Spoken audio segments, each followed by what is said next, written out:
दोस्तों, स्वागत है आप लोगों का मंदिर लाइव इंडिया यूट्यूब चैनल में।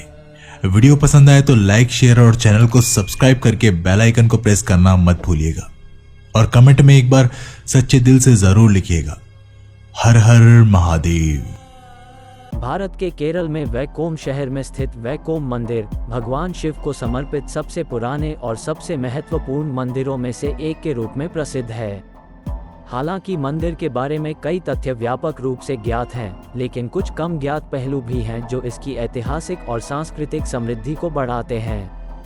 वैकोम मंदिर के बारे में एक कम ज्ञात तथ्य 1936 के ऐतिहासिक मंदिर प्रवेश उद्घोषणा के साथ इसका संबंध है।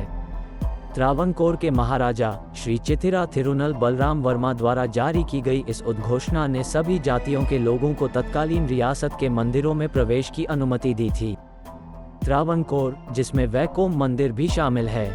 इस महत्वपूर्ण घटना ने केरल में सामाजिक सुधार आंदोलन में एक महत्वपूर्ण कदम उठाया।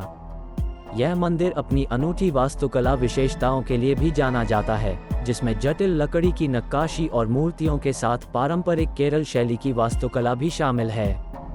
हालांकि एक कम ज्ञात पहलू कई सदियों पुराने शिलालेखों की उपस्थिति है, जो मंदिर के इतिहास और क्षेत्र में इसके महत्व के बारे में जानकारी प्रदान करते हैं। वैकोम मंदिर का शैव परंपरा में एक विशेष महत्व है, विशेष रूप से अर्जुन पर अपनी कृपा प्रदान करने के लिए भगवान शिव के किरात शिकारी के रूप में प्रकट होने की कथा से जुड़े होने के कारण।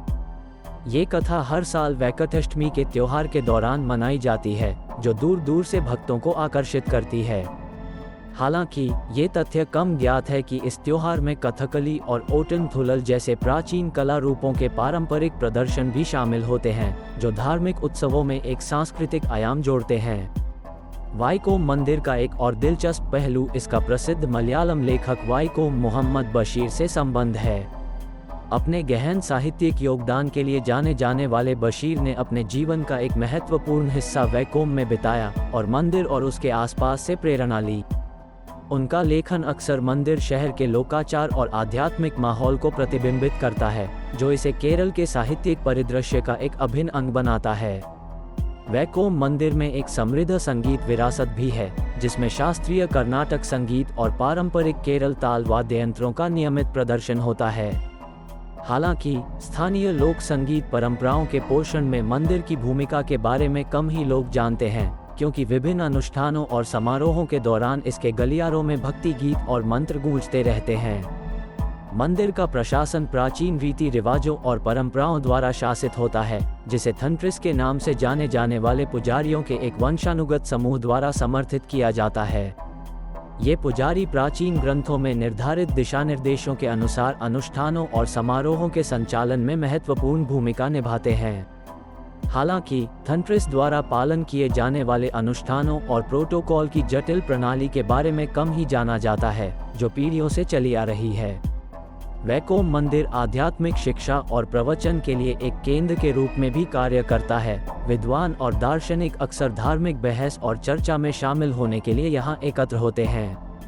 हालांकि संस्कृत शिक्षा के संरक्षक के रूप में मंदिर की भूमिका कम प्रसिद्ध है, जहाँ विद्वानों को पारंपरिक रूप से अपने अध्ययन और अनुसंधान के लिए संरक्षण प्राप्त होता है। मंदिर का परिसर केवल धार्मिक गतिविधियों तक ही सीमित नहीं है, बल्कि पूरे वर्ष विभिन्न सांस्कृतिक और शैक्षिक कार्यक्रमों की मेजबानी भी करता है। ये कार्यक्रम केरल की समृद्ध सांस्कृतिक विरासत को प्रदर्शित करते हैं, जिसमें पारंपरिक नृत्य रूप, संगीत समारोह और आध्यात्मिकता से लेकर टिकाऊ जीवन तक के विषयों पर सेमिनार शामिल हैं। हालांकि क्षेत्र में पर्यावरण जागरूकता और संरक्षण प्रयासों को बढ़ावा देने में मंदिर की सक्रिय भागीदारी के बारे में कम ही चर्चा है।